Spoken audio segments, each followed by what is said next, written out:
اعوذ باللہ من الشیطان الرجیم بسم اللہ الرحمن الرحیم فقال اللہ تعالی کما ورد فی سورۃ الذاریات ففروا الی اللہ انی لکم منہ نذیر مبین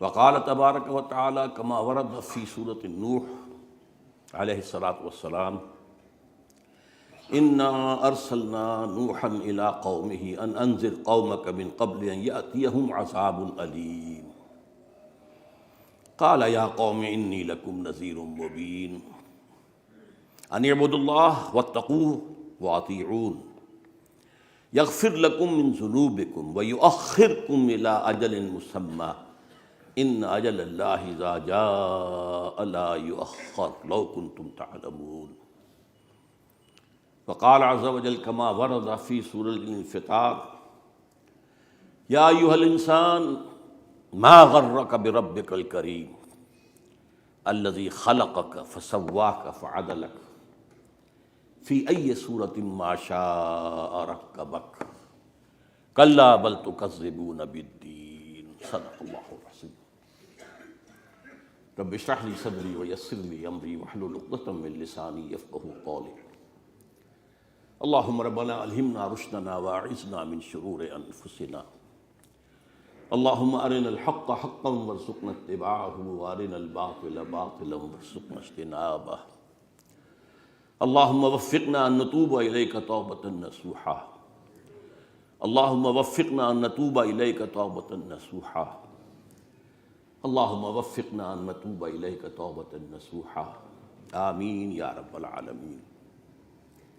میں آغاز کر رہا ہوں لیکن اس تمہید کے ساتھ کہ میں نے اپنے خطاب عید کا جو عنوان اخبار میں دیا تھا وہ تھا وقت دعا ہے، یعنی پاکستان کے حالات اب اس مقام پر پہنچ چکے ہیں کہ جہاں جا کر عام طور پر مریضوں کو ڈاکٹر اور فزیشنز جو ہیں وہ جواب دے دیتے ہیں کہ اب کوئی صورت نظر نہیں آتی، کوئی تدبیر بر نہیں آتی، کوئی امید بر نہیں آتی، کوئی صورت نظر نہیں آتی، تو پھر اب کیا کریں؟ اب تو وقت دعا ہے۔ اے خاصہ نے رسول وقت دعا ہے، امت میں تیری آ کے عجب وقت پڑا ہے۔ تو پاکستان اس صورتحال سے دوچار ہو چکا ہے اور پوری طریقے سے حالات کے گرداب میں پھنس چکا ہے۔ چنانچہ میں نے وہاں پہ مسدس حالی کے بھی 3 اشعار پڑھے کہ یہی حال دنیا میں اس قوم کا ہے، بھنور میں جہاز جس کا آ کر پھنسا ہے، کنارہ ہے دور اور طوفاں بپا ہے، گماں ہے یہ ہر دم کہ اب ڈوبتا ہے، نہیں لیتے کروٹ مگر اہل کشتی، پڑے سوتے ہیں بے خبر اہل کشتی۔ پر اس کی جو تفصیل ہے یہاں بارہا میں بیان کر چکا ہوں، صرف چند نکات گنوا دینا چاہتا ہوں۔ سب سے پہلی بات جو میں نے وہاں کہی تھی اب دہرا رہا ہوں، پاکستان اول روز سے غیر مستحکم ہے، کبھی بھی مستحکم نہیں رہا، اس لیے کہ اس کو پیدائشی طور پر دشمنی جو ہے بھارت کی ملی ہے، بھارت نے ایک دن کے لیے بھی اسے ذہناً قبول نہیں کیا۔ ہمیں اپنے بچاؤ کے لیے امریکہ کا سہارا لینا پڑا، جس کے نتیجے میں ہم اس کے گھڑے کی مچھلی بن گئے۔ پھر سارا اتار چڑھاؤ یہی رہا کہ اگر امریکہ مہربان ہے تو ٹھیک ہے، ہمارے گل چھرے بھی ہیں، عیش بھی کر رہے ہیں، اگرچہ وہ مصنوعی قسم کا عیش تھا جو ہم نے کیا ہے، ہم نے کبھی اپنے ٹانگوں پر کھڑے ہو کر اپنی معیشت کو استوار نہیں کیا۔ لیکن یہ جو ایڈ ہوتی ہے یہ ایڈز والے مرض کی طرح ہی ہے، یہ اندر ہی اندر جو ہے کھوکھلا کر دیتی ہے۔ بہرحال جب کبھی امریکہ کو ہماری ضرورت پڑی اس نے نگاہیں پھیر لی، پھر ہم اپنے حالات سے دوچار ہونے کے لیے رہ گئے، یہ صورتحال جاری رہی ہے۔ لیکن اس کے دوران بھی یہ یاد رکھیے، بہت اہم نقطہ ہے، امریکہ اگرچہ پاکستان کی دوستی کا دم بھرتا رہا، ہتھیار دیتا رہا، یہ دیتا رہا، گندم دیتا رہا اور ہاتھ ملا کے اس کے اوپر نشان آیا کرتے تھے، گھی کے ڈبے دیتا وغیرہ وغیرہ، لیکن یہ کہ اس نے مستقل طور پر جو اس کی ایک لانگ ٹرم پلاننگ تھی اس کے اعتبار سے بھارت کی پیمپرنگ جاری رکھی ہے، اس کے ساتھ دوستی کی کوشش، اس کے ساتھ بہتر سے بہتر مراحل، اس کو جو ہے تعلقات 1962 میں امریکہ نے بچایا اور بھارت پر ہمیں جو ہے حملہ کرنے سے روکا، ورنہ وہ بہترین وقت تھا مسئلہ کشمیر کو حل کرنے کا۔ بھارت پھنسا ہوا تھا، اس کی گردن جو ہے چینیوں کی شکنجے میں آئی ہوئی تھی اس کا، اور وہ چیخیں مار رہا تھا، اور اس وقت بڑی آسانی کے ساتھ جسے واک تھرو کہتے ہیں، وہ اس طرح کا معاملہ امریکہ نے روکا اور اس کو بچایا وغیرہ۔ تو اس کے سامنے یہ تھا کہ یہ بھارت بڑا ملک ہے، پاکستان کے مقابلے میں اس کی بہت اہمیت ہے، اور ظاہر بات ہے کہ یہ دو قومیں جو ہیں، بڑی قومیں، یہ اپنے فوری معاملات کے ساتھ ساتھ جو دور اندیشی کے معاملات ہوتے ہیں، بڑی لمبی لانگ پلاننگ کے معاملات ہیں، ان کو ہمیشہ پیش نظر رکھتے ہیں۔ لہذا پیمپرنگ کا لفظ میں نے استعمال کیا، ہر طرح سے بھارت کی امداد، سرپرستی، دلجوئی، اس کی مسلسل کوششیں کی۔ اب صورتحال کیا ہے کہ ایک طرف صہیونی ایجنڈا ہے اور امریکی، برطانوی، ویسٹ، وائٹ اینگلو سیکسن پروٹیسٹنٹ، یہ تو بالکل ان صہیونیت کے شکنجے میں جکڑے ہوئے ہیں۔ اب ہوتے ہوتے بقیہ جو کرسچن ورلڈ ہے، کیتھولک وغیرہ، انہوں نے بھی تسلیم کر لیا ہے اور اس ایجنڈے کے اندر شامل ہو چکے ہیں۔ اس ایجنڈے کا براہ راست تعلق پاکستان سے نہیں ہے۔ مڈل ایسٹ میں وہ گریٹر اسرائیل بنانا چاہتے ہیں، لیکن اس کے بعد جو وہ چاہتے ہیں کہ اصل میں مسجد اقصیٰ گرا کر اور تھرڈ ٹیمپل بنایا جائے، اس سے پہلے وہ پاکستان کے ایٹمی دانت توڑنے پر تلے ہوئے ہیں۔ ورنہ خطرہ ہے پاکستان میں کوئی عوامی جو ہے جوش و خروش ابھر آئے، ایسا مسجد اقصیٰ کے گرانے سے لازماً ایسا ہوگا۔ لہٰذا ان کا یہ معاملہ جو ہے وہ اس پر تلے ہوئے ہیں کہ کم سے کم پاکستان کے ایٹمی دانت توڑ دیے جائیں، قابو میں کر لیے جائیں، جو بھی ہو غیر مؤثر کر دیے جائیں، تاکہ پھر بھارت کے رحم و کرم پر ہو پاکستان۔ ظاہر بات ہے اس کے بعد بھارت سے ہمارا مقابلے کی پوزیشن نہیں ہے۔ دوسرا، امریکہ کا عالمی ایجنڈا بھی ہے، اگرچہ اس وقت وہ سخت کرائسس سے دوچار ہے معاشی اعتبار سے، لیکن پھر بھی اس کے عزائم بڑے اونچے ہیں۔ اب بھی وہ سول سپریم پاور آن ارتھ ہے، اس میں کوئی شک نہیں ہے۔ تو اس اعتبار سے اس کی معیشت اب بھی بہت ہی گہری ہے۔ اس پہلو سے وہ جو 21 سینچری میں سپریمیسی جو ہے وہ جاری رکھنا چاہتے ہیں۔ پچھلی صدی کے وسط سے سپریمیسی شروع ہوئی تھی امریکہ کی، اور اب وہ چاہتے ہیں کہ 21 سینچری بھی اسی طریقے سے رہے۔ اس میں اگرچہ ان کا مقابلہ جس کے لیے اب وہ تیاری کر رہے ہیں وہ روس اور چین کا ہے، اور خاص طور پر چین، کنٹینمنٹ آف چائنا پالیسی، یہ ان کے سامنے ہے۔ اور دوسرے یہ کہ جو عضو ضعیف ہے اس وقت دنیا کا، عالم اسلام، اس پر تو اپنے گہرے پنجے گاڑ کر ان کے تمام جتنے بھی جو ذرائع ہیں، جو بھی ان کے اسباب ہیں، وسائل ہیں، ذرائع ہیں، ان کی دولت ہے، منرل ہے، آئل ہے، اس کو قبضہ کر لیا جائے۔ اس لیے کہ ان کے اندر تو ظاہر بات ہے سوائے پاکستان کے کسی کے اندر کوئی بھی اس کو مقابلے میں آنے کی کسی کی حیثیت نہیں ہے۔ تیسری طرف بھارت ہے جو پاکستان کا ازلی دشمن ہے، اور اب امریکہ کا اصل منظور نظر وہی ہے، اور اس کے لیے چانس آف دی 21 سینچری ہے جو اس وقت آ گیا ہے۔ اب یہ میں نے چند بڑی باتیں ہیں کہ جو میں نے بڑی تفصیل سے پہلے بیان کی ہیں، آج صرف حوالہ دیا ہے۔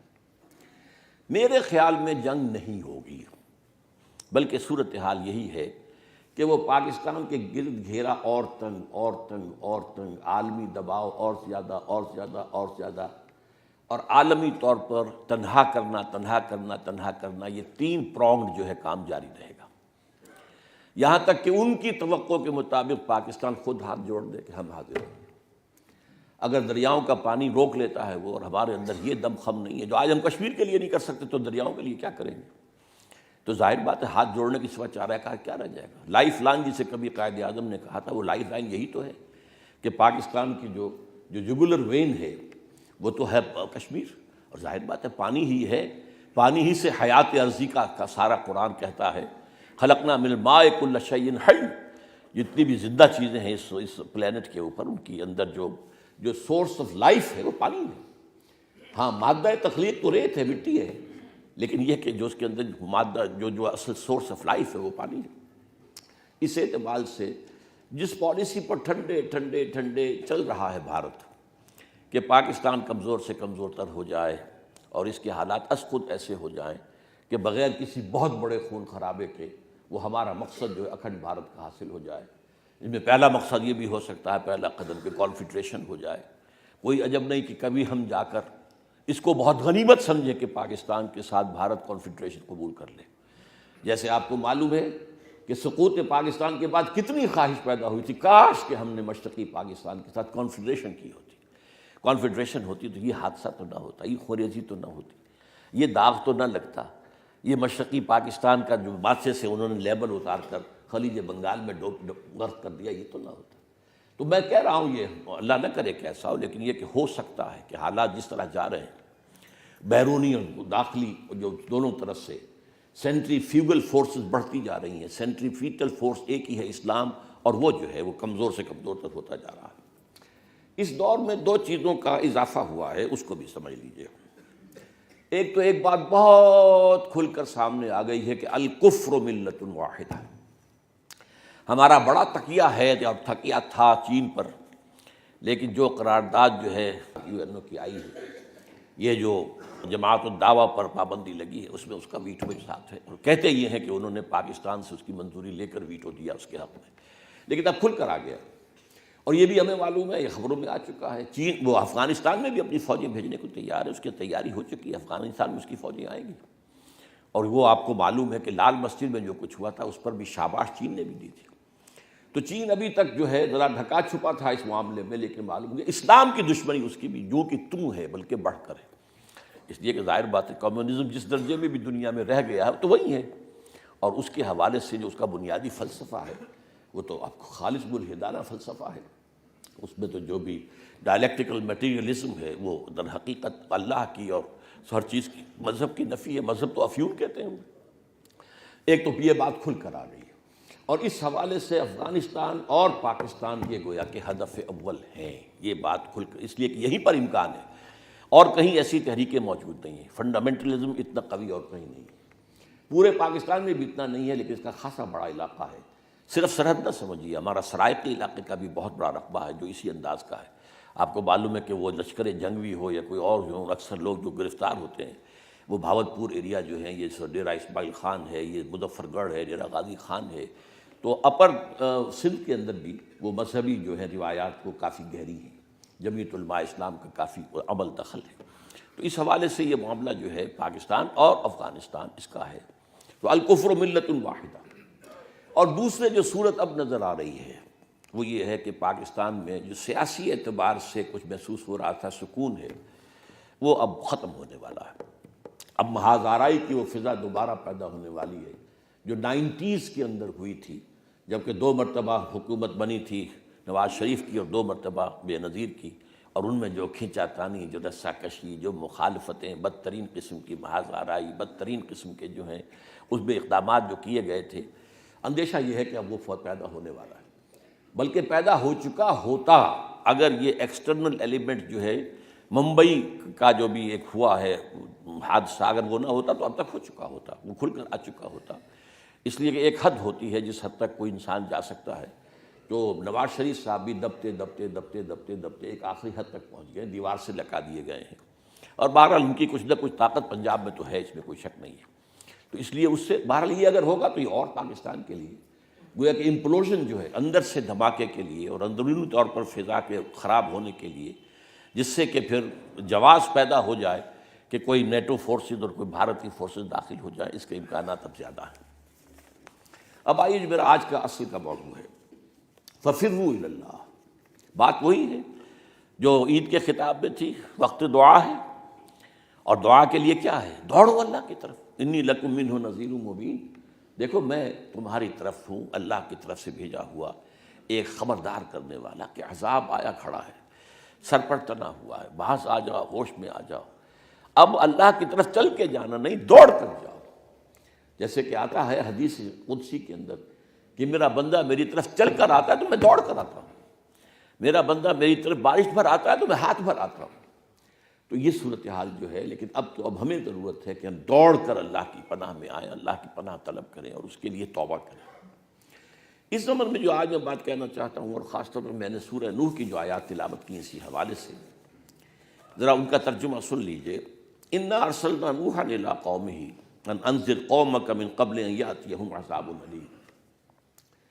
ہم نے نوح کو بھی بھیجا تھا اس کی قوم کی طرف کہ اپنی قوم کو خبردار کر دو اس سے پہلے کہ عذاب علیم ان پر آ جائے. بالکل ٹھیک ایگزیکٹ وہ الفاظ ہیں جو میں جس رنگ میں میں آج اس وقت حالات کو دیکھ رہا ہوں.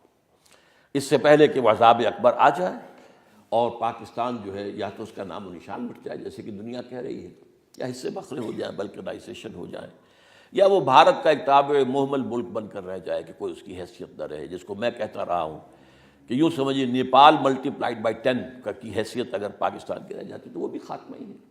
وہ بھی در حقیقت وہ جس اعتبار سے جن امنگوں کے ساتھ، جن ولولوں کے ساتھ اور جن عزائم کے ساتھ، جن امیدوں کے ساتھ جو ہم نے پاکستان بنایا تھا کہ اسلام کی نشأت ثانیہ اور اسلام کا دوبارہ دنیا میں جو ہے وہ ایک بول بالا ہونے کا عمل جو ہے اس کا نقطۂ آغاز بنے گا، وہ تو ختم ہو جائے گا۔ تو قالا، اب اس پر جو فرمایا، قالا حضرت نوح علیہ السلام نے فرمایا یا قوم انی لکم نذیر مبین، وہی بات جو میں نے جس کے لیے آج آیت چنی ہے، ففروا الی اللہ انی لکم منہ نذیر مبین، ان اعبدوا اللہ واتقوہ واطیعون، اللہ کی بندگی اختیار کرو، اس کا تقوی اختیار کرو اور میری اطاعت کرو۔ یہ میری اطاعت کا لفظ صرف رسول کہہ سکتا ہے، کوئی غیر رسول نہیں کہہ سکتا۔ ظاہر بات ہے کہ وہی تو کہے گا کہ اللہ کی اطاعت کرو، اللہ کی بندگی کرو، اللہ کے دین پر چلو، اللہ کے احکام پر چلو، اللہ کے رسول کی سنت پر چلو، قرآن مجید کو اپنا امام بناؤ۔ یہ نہیں کہہ سکتا کہ میری اطاعت کرو، لیکن رسولوں کا یہ مقام ہوتا ہے، ان اعبدوا اللہ واطیعون۔ نتیجہ کیا نکلے گا؟ یغفر لکم من ذنوبکم، دیکھو اللہ تعالیٰ تمہارے گناہوں میں سے بہت کچھ بخش دے گا۔ اس کی شان غفاری جو ہے اس کے حوالے سے، وَيُؤَخِّرْكُمْ إِلَىٰ أَجَلٍ مُّسَمًّى، اور تمہیں تمہارے وجود کو مؤخر کر دے گا، ابھی اور تاخیر کر دے گا، اس کے اندر تمہیں اور مہلت دے دے گا ایک اجل مسمى تک۔ اجل مسمى ہمیشہ رہتی ہے، یہ ہمیشہ کے لیے تو ہے ہی نہیں، ہمیشہ کے لیے یہ کائنات ہی نہیں ہے، ہمیشہ کے لیے یہ دنیا ہی نہیں ہے، ہمیشہ کے لیے تو یہ ہمیشہ کی تو کسی شے کو ہے ہی نہیں۔ لیکن یہ ہے کہ تمہیں جو فوری طور پر عذاب تمہارے سر پر تنا ہوا ہے اور عظیم عذاب آ رہا ہے، اسے اللہ مؤخر کر دے گا۔ یؤخرکم الی اجل مسمى ان اجل اللہ اذا جاء لا یؤخر لو کنتم، یہ جان لو جب اللہ کا وہ معین وقت آ گیا پھر اسے مؤخر نہیں کیا جا سکے گا۔ ابھی توبہ کے ذریعے اسے مؤخر کیا جا سکتا ہے۔ میں نے پہلے جو یہاں خطاب کیا تھا، لا يرد القضاء الا الدعاء، ترمذی شریف کی روایت ہے کہ اللہ کا قضا جو ہے، فیصلہ، اس کو بھی لوٹا دیتی ہے دعا۔ دعا میں وہ تاثیر ہے کہ اللہ تعالیٰ اپنے فیصلے کو مؤخر کر دیتا ہے۔ اچھا ٹھیک ہے، مزید مہلت، اچھا ٹھیک ہے، اور ان کے لیے مہلت ہے۔ تو حالانکہ جیسا کہ قوم یونس کے ساتھ معاملہ ہم نے کئی دفعہ بیان کیا ہے، عذاب الہی کے آثار شروع ہو چکے تھے، لیکن پوری قوم نے توبہ کی، وہ روتے ہوئے، چلاتے ہوئے اور توبہ کرتے ہوئے باہر نکل آئے۔ اللہ تعالیٰ نے ان کو مزید جو ہے مہلت دے دی، اور عذاب کے آثار شروع ہونے کے بعد اس عذاب کو ان کے سروں پر سے ٹال دیا۔ تو اللہ تعالیٰ جو ہے یہ اب پاکستان کے بارے میں بھی کر سکتا ہے۔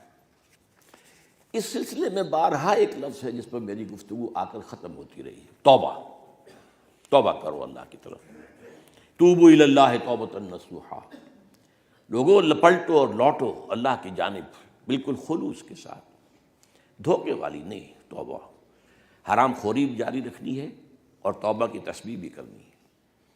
حرام کاروبار بھی جاری رکھنا ہے، سودی کاروبار بھی جاری رکھنا ہے، غلط کاروبار بھی جاری رکھنا ہے، اور حج پہ حج کرنے ہیں اور عمروں پر عمرے کے یہ دھوکے بازی اللہ کی۔ یخادعون اللہ، یہ اللہ کو دھوکہ دے رہے ہیں، والذین آمنوا وما یخدعون الا انفسهم وما یشعرون، یہ دھوکہ دے رہے ہیں اللہ کو اور اہل ایمان کو، حالانکہ یہ نہیں دھوکہ دے رہے مگر صرف اپنے آپ کو دھوکے میں ڈال رہے ہیں۔ تو یہ دھوکے والی توبہ نہیں، توبۃ نصوحا، نصحہ کہتے ہیں خالص ہو جانا، نصیحت اسی لیے کسی کے ساتھ مخلص ہو جانا، مخلص اخلاص کی بنیاد پر جو بات اس سے کہی جائے، دیکھو بھائی یہ کام نہ کرو، یہ نصیحت ہے، دیکھو بھائی یہ کام اچھا کرو، یہ نصیحت ہے، بنیاد اس کی خلوص۔ تو نصحہ جو ہے اس کے معنی خالص ہو جانا۔ تو یا ایھا الذین آمنوا توبوا الی اللہ توبۃ نصوحا، لیکن اس کے لیے کیا لازم ہے؟ ایک فرد کا معاملہ ہو تو انفرادی توبہ کافی ہے، اور واقعہ یہ ہے کہ افراد کا معاملہ جو ہے وہ اس دنیا میں طے نہیں ہوا کرتا، اس کا آخری فیصلہ قیامت میں ہونا ہے۔ کلہم آتی ہے یوم القیامت فردا، وہاں ہر شخص کو انڈیویجولی پیش ہونا ہے، اپنا نامہ اعمال لے کر سامنے پیش ہونا ہے ہر شخص۔ وہاں قومی سطح پر نہیں ہے معاملہ، بلکہ یہ ہے کہ وہاں ایک انفرادی سطح پر، کلہم آتی ہے یوم القیامت فردا۔ لیکن یہ کہ دنیا کا معاملہ یہ ہے، افراد کے ساتھ بھی اللہ کا معاملہ چلتا رہتا ہے۔ افراد کے ساتھ یہ بھی ہوتا ہے کہ کبھی اللہ تعالیٰ کسی کے گناہوں کو بخشنے کے لیے اسے دنیا میں کسی تکلیف سے مبتلا کر دیتا ہے اور اسے کفارہ بنا دیتا ہے۔ اگر وہ اس میں تکلیف میں صبر کرے، اللہ کی طرف رجوع کرے تو اس کے گناہ کا کفارہ بنا دیتا ہے۔ کبھی کسی کو کوئی تکلیف اس لیے بھی دیتا ہے کہ یہ ٹھوکر کھائے تو ہوش میں آ جائے، اس لیے بھی دے دیتا ہے، جس کو ہم کہتے ہیں منبہات، تنبیہ کرنے والی چیزیں، جگانے والی چیزیں، ہوش میں لانے والی چیزیں، تاکہ آدمی مدہوش ہو ذرا تو وہ ہوش میں آ جائے۔ لیکن یہ کہ آخری حساب کتاب جو ہے اور آخری فیصلہ جو ہے افراد کا، وہ قیامت کے دن ہونا ہے۔ دنیا کا معاملہ جو ہے ذرا اس کے برعکس ہے، قوموں کے فیصلے یہاں ہوتے ہیں۔ اگرچہ اس اعتبار سے نوٹ کر لیجئے کہ میری جو کتاب ہے سابقہ اور موجودہ امتوں کا ماضی، حال اور مستقبل، میری بڑی اہم کتاب ہے، اس میں نے تفصیل سے بیان کیا اللہ کا قانونی عذاب کیا ہے، انفرادی سطح پر کیا ہے، اجتماعی سطح پر کیا ہے، پھر ہلکا عذاب کیا ہے، بڑا عذاب کیا ہے، وَلَنُذِيقَنَّهُم مِّنَ الْعَذَابِ الْأَدْنَىٰ دُونَ الْعَذَابِ الْأَكْبَرِ لَعَلَّهُمْ يَرْجِعُونَ۔ ہم انہیں چھوٹے عذاب کا مزہ چکھائیں گے اس بڑے عذاب کے آنے سے پہلے، شاید کہ یہ جاگ جائیں، شاید کہ ہوش میں آ جائیں۔ یہ اللہ تعالیٰ جو ہے اجتماعی سطح پر بھی، جیسے میں نے افراد کے بارے میں کہا کہ افراد کے بارے میں بھی کبھی اسے جگانے کے لیے بھی کوئی تھوڑا سا ٹھوکا لگا دیا جاتا ہے، ہوش میں آؤ، اسی طرح قوموں کو جگانے کے لیے بھی اللہ تعالیٰ چھوٹے عذاب بھیجتا ہے تاکہ ہوش میں آ جائیں اگر آ سکتے ہو۔ لیکن یہ ہے کہ اس میں اصل میں جو اجتماعی توبہ ہے وہ تو یہ ہوگی بالفعل تو کہ یہ پوری قوم جو ہے یا اس کی معتدبے، اتنی معتدبے تعداد وہ توبہ کر لے کہ پھر اس قوم کا رخ بدل جائے۔ اگر وہ نہیں بدلتا تو پھر افراد کی توبہ تو ہے، اور افراد اپنی توبہ کا نتیجہ آخرت کے اندر حاصل کر لیں گے۔ دنیا میں عذاب نہیں ٹلتا اس سے جب تک کہ قوم کی معتدبے تعداد ایسی اتنی حد تک کہ پھر وہ قومی رخ تبدیل کر دے۔ اگر یہ نہیں ہے تو پھر یہ کہ اجتماعی توبہ کا تقاضا پورا نہیں ہو سکتا۔ البتہ یہ ضرور ہے کہ افراد کی بھی بڑی اہمیت اللہ کی نگاہ میں ہے، بہت اہمیت ہے۔ میں آج آپ کو ایک شعر سنا رہا ہوں، بہت پیارا شعر ہے۔ تا دل صاحب دل نامت بے درد، ہیچ قوم را خدا رسوا نہ کرد۔ جب تک کہ کسی صاحب دل کے اندر صدمہ نہ پیدا ہو جائے، دکھ نہ پیدا ہو جائے، افسوس اور رنج نہ پیدا ہو جائے، اس وقت تک اللہ تعالیٰ کسی قوم کو رسوا نہیں کرتا۔ تو ایک بھی اللہ والا اگر ہو کہیں، واقعی اللہ والا، اور اس کو دل کو صدمہ پہنچ جائے کہ کیا قوم کیا کر رہی ہے، جس کا نقشہ ہم دیکھتے ہیں سورہ نوح کے اندر، حضرت نوح علیہ السلام کا معاملہ کیا ہوا، کس درجے ہوا۔ انہوں نے 950 برس قوم کو دعوت دی ہے، لیکن بالآخر کیا کیفیت پیدا ہوئی ان کی اپنے اندر جو ہے شدید بیزاری جو پیدا ہوئی، جس جلالی انداز میں انہوں نے دعائیں کی ہیں۔ وقال نوح رب لا تذر علی الارض من الکافرین دیارا، اور نوح نے کہا کہ اے رب اب اس دنیا میں ان کافروں کا کوئی ایک بستہ گھر نہ چھوڑ، سب کو تباہ و برباد کر دے۔ انک ان تذرہم یضلوا عبادک ولا یلدوا الا فاجرا کفارا، تو اگر انہیں چھوڑ دے گا تو یہ جو ہے ان کی اولاد میں بھی بدمعاشی اٹھیں گے۔ اب ان کی اولاد کو، جس کو ہم کہتے ہیں عام پنجابی زبان بیج مارا گیا ہے کسی کا، اس بیج سے کسی خیر کی توقع نہیں رہی۔ یہ قوم اس درجے خراب ہو چکی ہے، اس کے اندر جو خرابی ہے اس درجے جا چکی ہے۔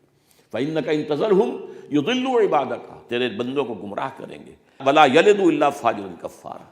اب یہ کیا ہے؟ درد پر آیا ہوا دل ہے۔ وہ درد پر دل کب آتا ہے؟ جبکہ اس نے اپنی ہمتن کوشش کر لی ہو، ہمہ جہد کوشش کر لی ہو، دن رات ایک کر دیے ہوں، اب قوم کو جگانے کے لیے، قوم کو ہوش میں لانے کے لیے، قوم کو صحیح راستے پر لانے کے لیے اپنے دن اور رات کی توانائیاں لگائی ہوں، اپنے اوقات صرف کیے ہوں، اور پھر جب محسوس کرے کہ قوم جو ہے کہ سننے کو تیار ہی نہیں ہے، تو پھر وہ درد پیدا ہوتا ہے۔ اس درد کی کیفیت جو ہے اس شدت تک بھی آتی ہے۔ وہ جو کیفیت اسی سورہ نوح کے اندر کھینچی گئی ہے، قال رب انی دعوت قومی لیلا ونہارا۔ حضرت نوح نے عرض کیا پروردگار میں نے اپنی قوم کو رات اور دن پکارا ہے، رات کو بھی دعوت دی ہے، دن میں بھی دعوت دی ہے، فلم یزدہم دعائی الا فرارا۔ ان کا حال یہ ہے کہ جیسے جیسے میں نے انہیں پکارا ہے یہ اور بھاگتے چلے گئے، اور دور چلے گئے، اور دور چلے گئے، اور دور چلے گئے۔ وَإِنِّي كُلَّمَا دَعَوْتُهُمْ لِتَغْفِرَ لَهُمْ جَعَلُوا أَصَابِعَهُمْ فِي آذَانِهِمْ وَاسْتَغْشَوْا ثِيَابَهُمْ وَأَصَرُّوا وَاسْتَكْبَرُوا اسْتِكْبَارًا۔ اور میں نے جب بھی ان کو دعوت دی ہے، انہیں پکارا ہے کہ اپنے رب کی جناب میں توبہ کر لو، باز آ جاؤ، انہوں نے کیا کیا ہے؟ اپنے کانوں میں انگلیاں ٹھوس لی، اپنے سروں کے اوپر کس کر کپڑے باندھ لیے تاکہ میری آواز ان کے کانوں تک پہنچے نہیں۔ لیکن یہ ہے کہ بہرحال استغشوا ثیابہم واسروا، اور اصرار کیا، یہ سواد والا اصرار، اڑ گئے اپنے طرز عمل کے اوپر، واستکبروا استکبارا، اور انہوں نے استکبار کی روش اختیار کی حد امکانی حد تک۔ ثم انی دعوتہم جہارا۔ نقشہ دیکھیے ذرا، اے پروردگار پھر میں نے انہیں بلند آواز سے بھی پکارا، ثم انی اعلنت لہم واسررت لہم اسرارا، پھر میں نے برملا اعلانیہ بھی انہیں پکارا ہے اور خفیہ خفیہ جا کر ایک ایک کو بھی سمجھانے کی کوشش کی۔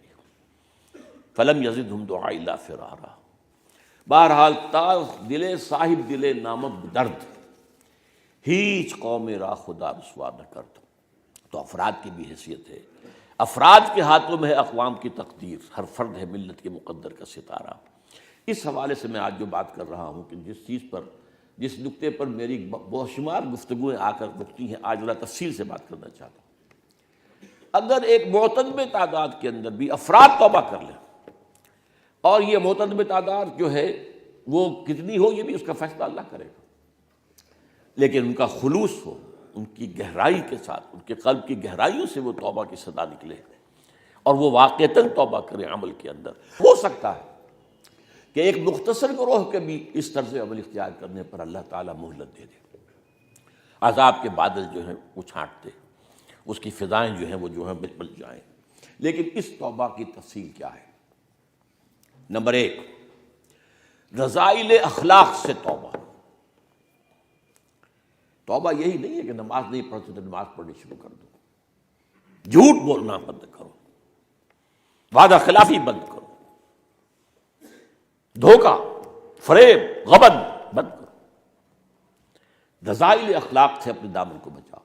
سب سے پہلے یہ ہے، پہلے انسانیت ہے پھر دین ہے، انسانیت کے ہی بنیاد پر دین تعبیر ہوتا ہے۔ انسانیت نہیں ہے اور دین کی عمارت بنا دی، وہ نفاق ہوگا۔ وہ نفاق جس میں کہا گیا اس کی علامتیں تین ہیں، جب بولے جھوٹ بولے، جب وعدہ کرے وعدہ خلافی کرے، جب کہیں امین بنا لیا جائے تو وہ قبل کرے۔ تو یہ تین تو بات، اگر نیچی عمارت یہ ہے، اوپر آپ نے نماز روزے کا ڈھانچہ کھڑا کر دیا ہے، ایک منافقانہ نظام ہے، اس کی کوئی حیثیت نہیں اللہ کے لیے۔ تو سب سے پہلے رذائل اخلاق سے اپنے دامن کو پاک کرنا، جھوٹ، وعدہ خلافی، دھوکہ، فریب، غبن، چوری، یہ ساری چیزیں جو ہیں ان سب سے انسان اپنے آپ کو بچائے۔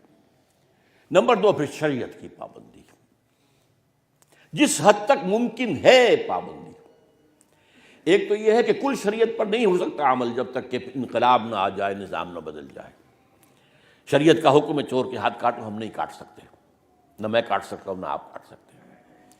اگر وہ زنا کی سزا ہے اور وہ چاہے رجم ہے اور چاہے وہ کوڑے ہیں، غیر شادی شدہ کے لیے کوڑے ہیں، شادی شدہ کے لیے رجم ہے، وہ میں اور آپ نہیں کر سکتے، یہ ہمارے اختیار میں نہیں ہے۔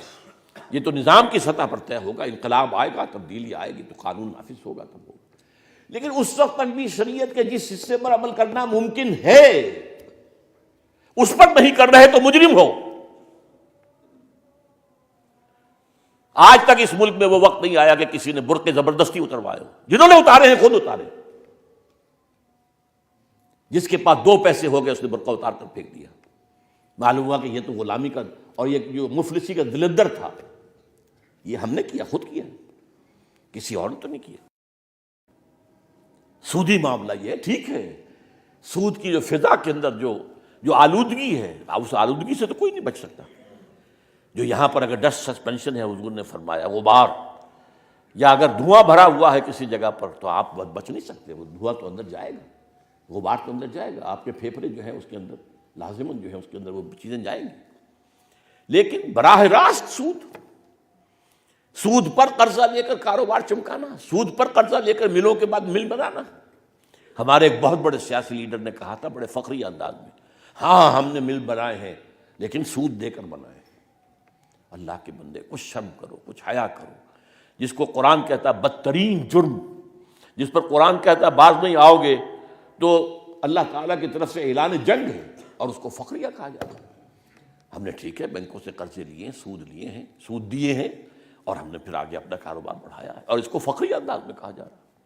تو یہ بات جو ہے سب سوچ لیجیے، غور طلب بات ہے۔ براہ راست تو سود میں ملوث نہ ہو آدمی، کہیں پیسہ رکھ کر اس سے سود لے کر کھانا، یا کہیں سے سود پر پیسہ لے کر بلڈنگیں بنانا، پلازے بنانا، مل بنانا، کارخانے بنانا، یہ بنانا وہ بنانا، یہ سب۔ تو جب تک کہ میں نے صرف ایک چیز کا نام لیا ہے، ایک معاشرتی سطح پر ہے پردہ، ایک معاشی سطح پر ہے سود، لیکن یہ کہ اور اس کو پھیلا لیجئے، شریعت کے احکام جتنے بھی ہیں ان سب پر کاربند جس حد تک ممکن ہے اس حد تک پابندی ہو، اس کا عزم مصمم۔ اور نمبر 3 یہ لازمی شرط ہے، نمبر 3 اسلام کی بالادستی کی جد و جہد کے لیے عملاً کسی نہ کسی جماعت کے اندر شامل ہو، اس لیے کہ اسلام کی بالادستی کی جد و جہد انفرادی نہیں ہو سکتی، یہ تو ہوگی تو جماعتی ہوگی، اجتماعی شکل میں ہوگی۔ بے شمار انبیاء کو ساتھی نہیں مل سکے، کوئی بڑا کارنامہ وہ نہیں کر کے دکھا سکے دنیاوی اعتبار سے، چلے گئے دنیا سے۔ حضرت موسیٰ علیہ السلام کی قوم نے کورا جواب دے دیا، کوئی بھی جنگ کے لیے آمادہ نہیں ہوا، ان کے اوپر 40 سال کی صحرا نوردی کی سزا جو مسلط کر دی گئی۔ حضور کے ساتھیوں نے کہا حضور آپ حکم دیں۔ یہ ساتھی وہ تھے صحابہ کرام رضوان اللہ تعالی علیہ مجمعین کہ جہاں حضور کا پسینہ گرا وہاں انہوں نے اپنے خون کی ندیاں بہا دیں۔ نتیجہ یہ ہوا کہ انقلاب آیا، تبدیلی آئی، اللہ تعالیٰ کا تحفہ تھا یہ صحابہ کرام جو حضور کو اللہ نے عطا فرمایا۔ ان میں سے ایک ایک شخص جو ہے، ہم آج جیسے مسلمانوں میں سے 1-1 کروڑ کے اوپر بھاری تھا، تو یہ جماعت وجود میں آئی تب نا، اس جماعت کے بغیر نہیں ہے، لا اسلام بالجماعہ، جماعت کے بغیر اسلامی نہیں ہے۔ جماعت یا تو آپ کا نظام اسلامی ہے تو وہ اسلامی جماعت ہے پوری، وہ پورا ملک اسلامی جماعت ہے، آپ کی حکومت اسلامی ہے تو پورا ملک اسلامی جماعت ہے، اور اس کا امیر جو ہے اس کے ہاتھ پر بیعت ہے۔ اگر یہ نہیں ہے تو یہ ظاہر بات ہے اسلامی نظام آسمان سے نہیں ٹپکے گا از خود۔ حضور اور صحابہ نے بھی اپنی جد و جہد کے نتیجے میں محمد الرسول اللہ والذین معہ اشداء علی الکفار رحماء بینہم، اس کیفیت کے ساتھ جو جد و جہد ہے ذرا آپ اندازہ کیجیے، برڈز آئی ویو بھی لیا جائے سیرت کا تو اندازہ ہو جاتا ہے انہوں نے اس طریقے سے وہ کام کیا۔ تو اس کے لیے ایک جماعت لازم ہے اور جماعت کے امیر کے ہاتھ پر بیعت ہوگی۔ اسی سے وہ حدیث کھل کر سامنے آ جاتی ہے کہ جو مسلم شریف میں ہے، من مات ولیس فی عنقہ بیعۃ مات میتۃ جاہلیۃ، جو مسلمان اس حالت میں مرا اس کے گردن میں بیعت کا قلادہ نہیں تھا، وہ جاہلیت کی موت مرا ہے، اسلام کی موت نہیں مرا۔ انا للہ و انا الیہ راجعون۔ اور یہ 2 ہی شکلیں ہو سکتی ہیں، جیسا کہ میں نے کہا، اگر اسلامی نظام ہے اس کے امیر کے ہاتھ پر بیعت ہے، اسلامی نظام نہیں ہے اس کو قائم کرنے کی جد و جہد کرنے والی جماعت کے امیر کے ہاتھ پر بیعت۔ تیسری شکل کیا ہے؟ یا نظام ہے یا نہیں ہے، تیسری شکل تو ہے ہی نہیں، ہے تو اس کے امیر المومنین اس کے ہاتھ پر بیعت، وہ نہیں ہے اس کو قائم کرنے کی جد و جہد کرنے والی جماعت کے امیر کے ہاتھ پر بیعت۔ یہ میرے نزدیک میں نے بارہا کہا، ہمیشہ کہا، یہ 3 جو ہیں لوازم ہیں اس توبہ کے، انفرادی توبہ کی بات کر رہا ہوں، میرے یہ آپ کے اختیار میں نہیں ہے کہ پوری پاکستانی قوم کو توبہ پر آمادہ کر لیں، لیکن میرے اور آپ کے اختیار میں یہ تو ہے کہ میں خود توبہ کر لوں، آپ خود توبہ کر لیں، ان توبہ کے تقاضوں کو سمجھیں اور خلوص کے ساتھ کریں۔ توبوا الی اللہ توبۃ نصوحا، اس میں نے 3 باتیں بیان کی ہیں۔ نمبر 1 جو اخلاقیات ہیں، رذائل سے اپنے آپ کو پاک کرنا، اور فضائل اخلاق سے اپنے آپ کو آراستہ کرنا، اچھے اخلاق۔ خلق حسن، پوچھا گیا وہ سب سے بہتر ایمان والا کون ہے؟ حضور نے فرمایا خلق حسن، جس کے اخلاق اچھے ہیں۔ اگر وہ اچھے اخلاق پیدا نہیں ہوتا تو اس ایمان کا فائدہ کیا ہوا؟ وہ ایمان جو ہے وہ تو در حقیقت انسانی شخصیت کے وہ باغ و بہار بنا دینے والی شے ہے، اگر حقیقت میں ہو۔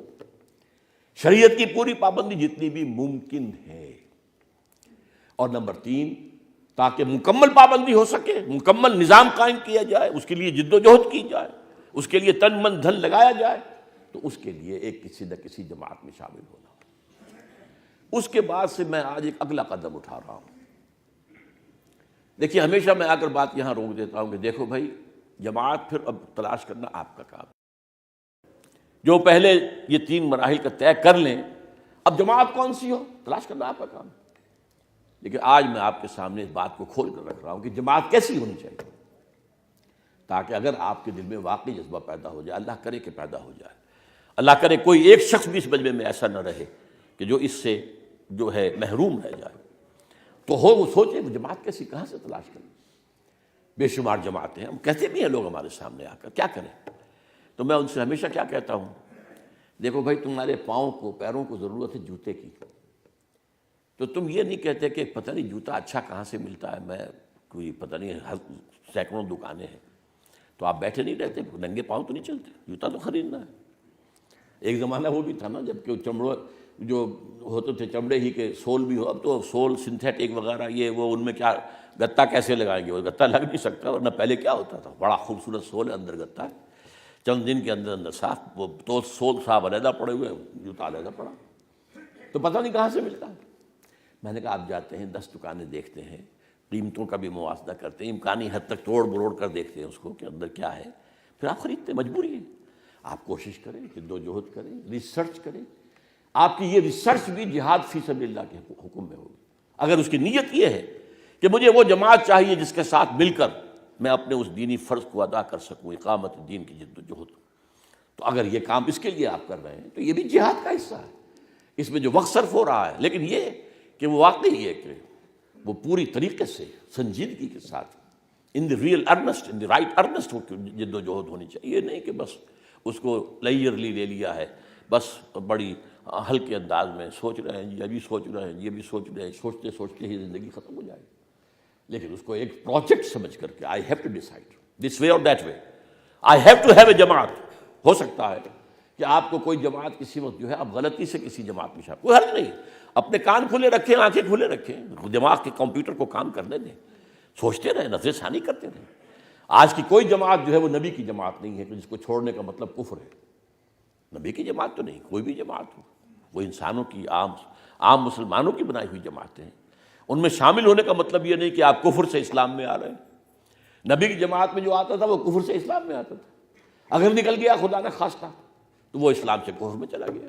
جیسے ام حبیبہ رضی اللہ تعالیٰ عنہ کے شوہر جو ہے وہ جا کر حبشہ کے اندر مرتد ہو گیا تھا، عیسائی ہو گیا تھا، شراب کا بہت متوالا تھا، وہ شراب عام طور پہ ملتی نہیں تھی، جو بھی شکل ہوگی اس کے اندر وہ پھر عیسائی بن گیا، اسی لیے پھر وہ بیوہ ہو گئی حضرت ام حبیبہ، اور پھر حضور نے پیغام بھیجا ہے، یہ ابو سفیان کی بیٹی ہے، عرب کے ایک بہت بڑے سردار کی، قریش کی بیٹی ہے، اور پھر نجاشی رحمۃ اللہ علیہ نے نکاح پڑھایا ہے اور مہر اپنے پاس سے دیا، بہر مرتد بھی ہوا تھا۔ ایک مثال تو ہے کہ حضور کے زمانے میں بھی ایک شخص مرتد ہوا، مرتد ہو سکتا، لیکن یہاں کی جماعت جو ہے اس میں شامل ہونے کا مطلب یہ نہیں ہے کہ آپ اسلام سے جو ہے کفر سے نکل کر اسلام میں آ رہے، نہیں، ٹھیک ہے غفلت سے نکل گئے ہیں، آنکھیں کھل گئی ہیں، اب تک فرائض واضح نہیں تھے، اب تک ذمہ داریوں کا پوری طریقے سے احساس نہیں تھا، یہ ہے آپ اندر آ گئے، آپ غور کرتے رہیں، سوچتے رہیں، دیکھتے رہیں، چلیں تو آنکھیں کھول کر چلیں۔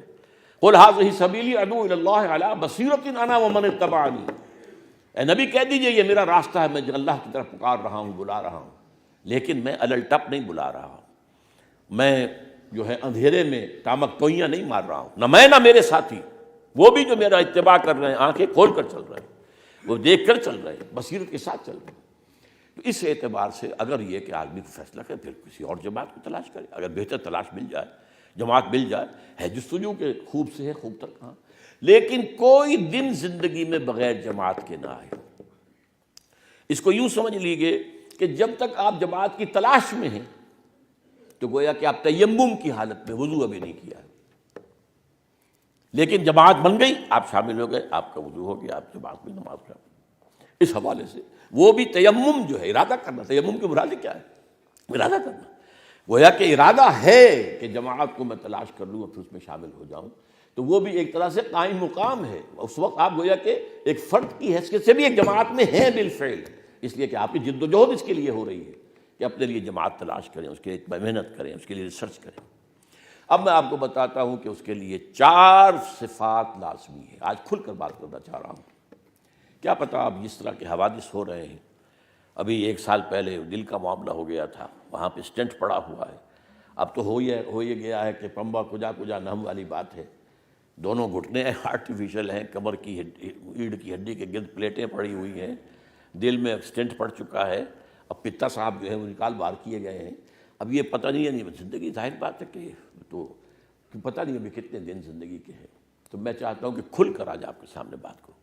میں اس سے پہلے آگے اس سے نہیں جاتا رہا، مجھے اندیشہ تھا کہ آپ سمجھیں گے کہ یہ تو باتیں آپ وہی کر رہے ہیں جو جماعت تنظیم اسلامی پر پوری اترتی ہیں۔ ٹھیک ہے بھائی، میں آج یہ الزام لینے کے لیے کھلے دل کے ساتھ تیار ہوں، آپ مجھے اگر یہ الزام دیتے ہیں میں اسے قبول کرتا ہوں۔ اس جماعت میں 4 چیزیں لازم ہیں، غور سے سن لیجیے، نمبر 1 اس کا ڈکلیئرڈ گول ہونا چاہیے اللہ کے دین کو ایک نظام کی حیثیت سے قائم کرنا، نتھنگ شارٹ آف دیٹ۔ نیکی کے کام تو بہت سے ہیں، ایک مدرسہ کھول دیا ہے، ناظرہ قرآن پڑھا جا رہا ہے، کچھ اور ہو گیا ہے، تعلیم ہو رہی ہے، کچھ نسخائیں ہو گئی ہیں، بڑھجوں میں پڑھایا جا رہا ہے، کوئی کتابیں شائع کی جا رہی ہیں، کوئی رسالے شائع کی جا رہی ہیں، تبلیغ ہو رہی ہے، لیکن وہاں وہ مقصد ڈکلیئرڈ گول، ریولوشن، نظام کو بدلنا، جب تک یہ نہ ہو فک کل نظام بقول شاہ ولی اللہ دہلوی رحمۃ اللہ علیہ، نظام باطل کو توڑ پھوڑ کر رکھ دینا، جس کو اقبال نے کہا ہے کہ گفتند جہان ماں آیا بے تمی سازد، گفتم کے نمی سازد، گفتند کے برہم زن۔ اللہ نے مجھ سے کہا اقبال میں نے تمہیں جس دنیا میں بھیجا ہے تمہیں اچھی لگی ہے؟ میں نے کہا نہیں، مجھے اچھی نہیں لگی، یہ ظلم ہے، استحصال ہے، یہاں تو جبر ہے، دباؤ ہے، مجھے پسند ہے۔ فرمایا توڑ دو اس کو، پھر اس توڑ دینے کا نام انقلاب ہے، نظام کو فک و کل نظام، فک کے معنی کھول دینا، توڑ دینا۔ یہ نظام جڑواں ہوتا ہے، جیسے ہمارے جسم کے اندر جوڑ ہیں، ان کے لیگمنٹس ہیں، تو یہ نظام جو ہے یہ بھی اس کے اندر لیگمنٹس ہوتے ہیں بڑے مضبوط، جو ایک دوسرے کو سپورٹ کرتے ہیں، اس نظام کو قائم رکھتے ہیں۔ اس کو کھول دینا، توڑ دینا، پھوڑ دینا۔ گفتم جہان ماں آیا بے تمی سعادت، گفتم کے نمی سعادت، گفتند کے برہم زن۔ اس کے لیے جد و جہد، پہلی بات number 1، nothing short of the establishment of total Islamic system of social justice. This should be the declared goal. یہ کہ ہمارے دل میں یہی، ہم یہی کام کر رہے ہیں، نہیں، قطعاً this should be the declared goal. Number 2، اس کے لیے methodology has to be derived from the سیرہ of محمد صلی اللہ علیہ وسلم۔ یہ کام انبیاء میں ہاتھوں، ایک ہی کے ہاتھوں تو ہوا ہے نا، ابراہیم کے ذریعے کوئی نظام قائم ہوا دنیا میں؟ حالانکہ امام الناس ہیں، خلیل اللہ ہیں، ابو الانبیاء ہیں، بہت اونچا مقام ہے، واتخذ ابراہیم خلیلا، واتخذ اللہ ابراہیم خلیلا۔ یہ صورتحال جو ہے نوٹ کیجیے، لیکن وہ کام تو نہیں ہو سکتا، نہ وہ کام موسیٰ کے ہاتھوں ہوا۔ 6 لاکھ کی تعداد میں نکلے تھے یہودی مصر سے، لیکن جنگ کا مرحلہ آیا تو 4 آدمی، 2 تو خود ہی تھے، موسیٰ اور ہارون علیہم السلام، اس پورے 6 لاکھ کے مجمع میں سے 2 آدمی اور نکلے، کیا ہوتا؟ ظاہر بات ہے کہ وہ کسی نظام کو بدلنا، انقلاب برپا کرنا، یہ تو ممکن نہیں۔ حضرت عیسیٰ کے ساتھ تو آئے، وہ تو وقت ہی ان کا تھوڑا سا تھا۔ حضور کی ابتدائی دعوت کے 3 سال لے لیجئے اور حضرت عیسیٰ کے 3 سال، وہ ایک جیسے ہیں، ان میں کوئی فرق نہیں، وہی ہے، دعوت ہے، آج یہاں دے رہے ہیں، کل وہاں دے رہے ہیں، پرسوں وہاں دے رہے ہیں۔ وہ 12 حواریین جو ہیں وہ ساتھ ساتھ چل رہے ہیں، کہتے ہیں کہ کچھ اور لوگ بھی تھے، لیکن میرے علم میں تو یہی ہے کہ وہ 12 ہی آدمی تھے، باقی 70-72 آدمی کہتے ہیں کہ اور تھے۔ تو اس سے تو انقلاب نہیں آتا، اس سے رومن امپائر کے ساتھ ٹکر لینی تو ممکن نہیں تھی، رومی حکومت کو ختم کرنا تو ممکن نہیں تھا۔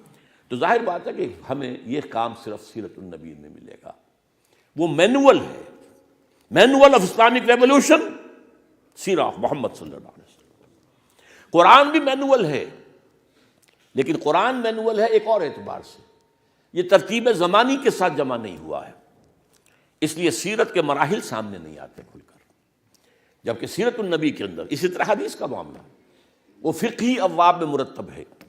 یہ کتاب الصلاۃ شروع ہو گئی، کتاب الزکوٰۃ آ گئی، کتاب المیاہ سے بات شروع ہوئی، پانی کون سا پاک ہے کون سا نہ پاک ہے، وغیرہ وغیرہ وغیرہ۔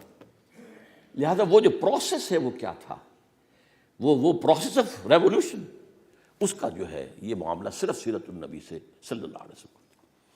اب اس میں یہ ہو سکتا ہے کہ میرے اور آپ کے درمیان اختلاف ہو جائے سیرت سے استنباط کرتے ہوئے، میں سے یہ نتیجہ نکال رہا ہوں، آپ کو دیکھیں ٹھیک ہے، ایک بات ایگریڈ اپون ہونی چاہیے کہ ہے سیرت، دی سورس از سیرت، کہ جاست، جس کو بھی لانا دلیل یہیں سے لانا۔ یہ دوسری بات ہو گئی۔ تیسری بات، اس کا ڈسپلن ہونا چاہیے، فوج والا ڈسپلن، لسن اینڈ اوبے۔ یہ نہیں کہ کوئی بات اچھی لگی تو مان لی، نہیں اچھی لگی تو چھوڑ دی، ختم کر دی، نہیں، ڈھیلم ڈھال، کبھی کوئی اجتماع ہے تو آ گئے، کوئی جی نہیں چاہتا ہے، ذرا سی طبیعت میں کسل بھی ہے اگر تو نہیں گئے، یہ نہیں۔ اس سے پھر نظام نہیں اکھیڑا جا سکتا۔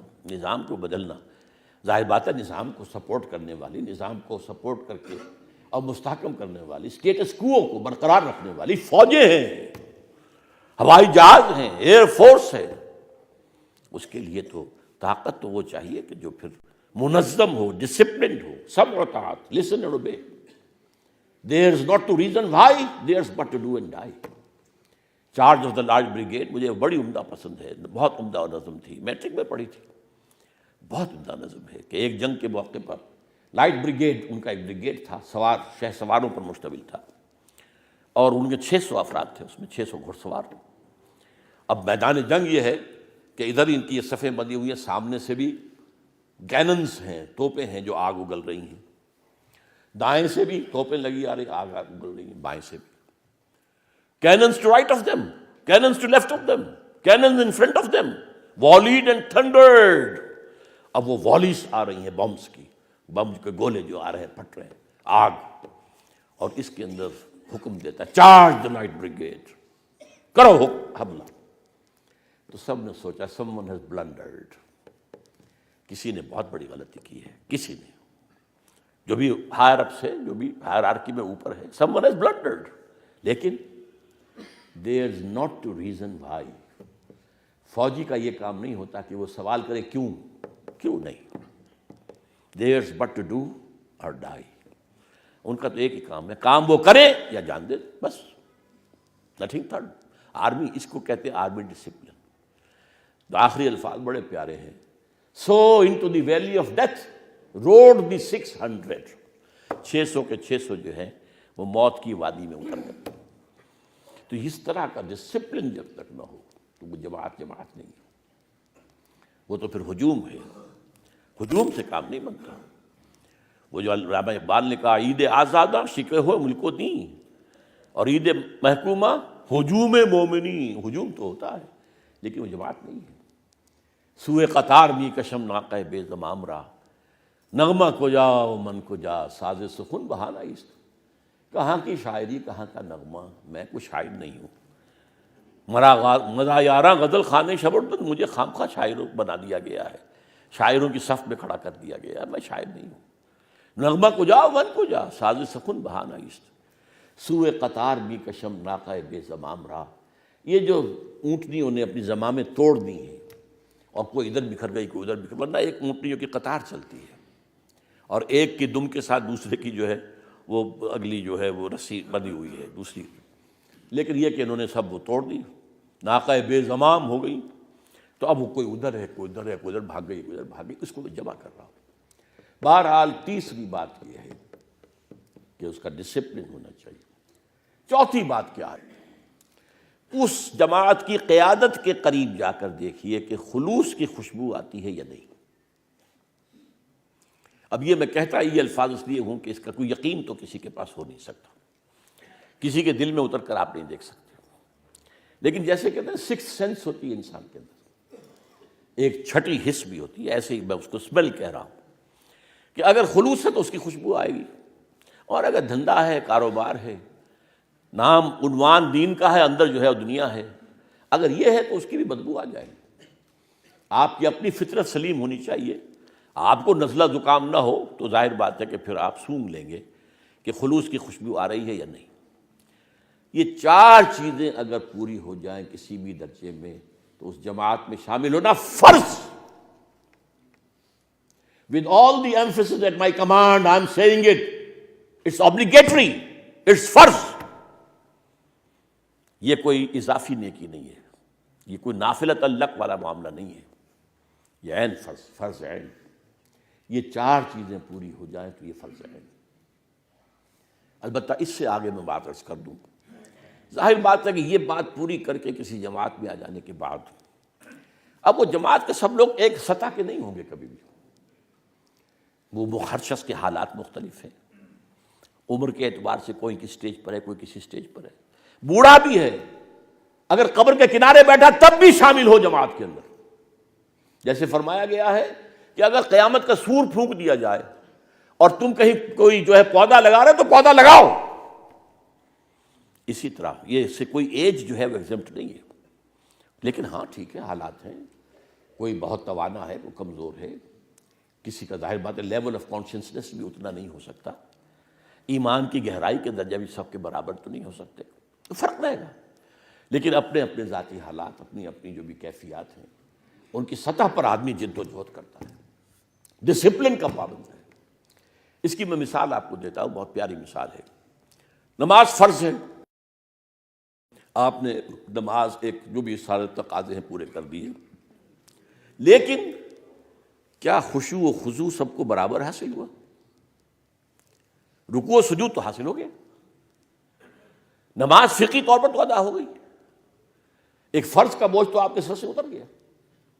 البتہ یہ کہ جس میں آپ جیسے کہتے ہیں جتنا گڑ ڈالیں گے اتنا میٹھا ہوگا، جتنی آپ کی کمٹمنٹ زیادہ گہری ہوتی جائے گی، آپ مزید اپنی دنیا سے اس کو سکیڑ کر، اپنی دنیا کو سکیڑ کر اپنے آپ کو وڈرا کریں گے، نکالیں گے، فری کریں گے، اپنے آپ کو آزاد کرنا، اپنے اوقات کو آزاد کرنا، تفریغ اوقات جو تبلیغی بھائی کہا کرتے ہیں، اپنے اوقات کو فارغ کرنا، یہ جتنا یہ اپنا یہ ہوگا انڈیویجول معاملہ۔ لیکن ایک ظاہر بات ہوتا ہے کہ ایک پیریڈ ہوتی ہے، اس پیریڈ کے مختلف تقاضے، اس میں ہر شخص کو پورا اترنا ہوگا، اس کے جو جماعتی نظم کے تقاضے وہ پورے کرنے ہوں گے۔ البتہ اس کے اندر رہتے ہوئے ظاہر بات ہے کہ اس کے اندر جو ان پٹ آپ کا ہے، جتنی بھی آپ محنت کرتے ہیں، جتنا بھی اس کے اندر گڑ آپ ڈالیں گے، اتنی ہی اس کے اندر مٹھاس زیادہ ہوگی، اتنا ہی اللہ تعالیٰ کے ہاں درجات جو ہیں وہ آپ کے بلند سے بلند تر ہوں گے۔ لہٰذا یہ نہ سمجھا جائے کہ اب تو ہم بوڑھے ہیں، اب کیا کریں، یا یہ کہ اب تو میرے اندر تو توانائی نہیں، میں بیمار ہوں، کوئی بات نہیں، آپ بیمار ہیں، اب میں 2 جمعوں تک میں حاضر نہیں ہو سکا ہوں، ٹھیک ہے، وہ ایک عذر ہے۔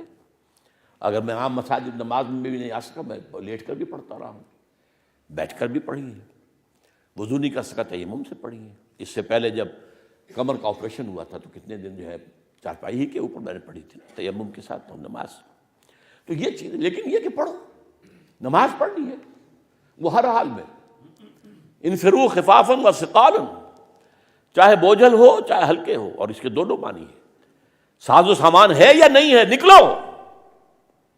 ایک ہلکا آدمی اس کے پاس سامان نہیں ہے، ایک ساز و سامان ہے، اور ایک معنی یہ ہے چاہے دل جو ہے خوشی کے ساتھ بڑی مسرت کے ساتھ آگے بڑھنے کے لیے آمادہ کر رہا ہے، اور چاہے ذرا دل بوجھل ہے، کچھ ابھی وہ کچھ گھسیٹ رہا ہے، جس کو کہتے ہیں کہ عقل ہے محو تماشائے لبِ بام، ابھی بے خطر کود پڑا آتش نمرود میں عشق، لیکن ہر حال میں نکلو ضرور۔ حکم جو ہے انفروا خفافا وثقالا وجاہدوا باموالکم وانفسکم فی سبیل اللہ، تو یہ جماعت کے اندر شامل ہو کر ظاہر بات ہے کہ اس کے اندر مقام، اس کے اندر جو ہے فرق اور جو ہے رہے گا امتیاز، وہ اللہ تعالیٰ کے ہاں اونچے درجے ہیں۔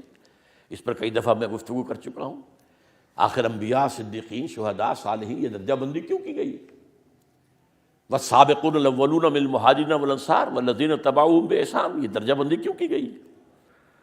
تو یہ سارا، اور ایسے بھی لوگ ہیں وآخرون خلطوا عملا صالحا وآخر سیئا، ایسے بھی ہیں جن کی زندگیوں میں نیکی بدی کو رلی ملی چلتی رہتی ہے۔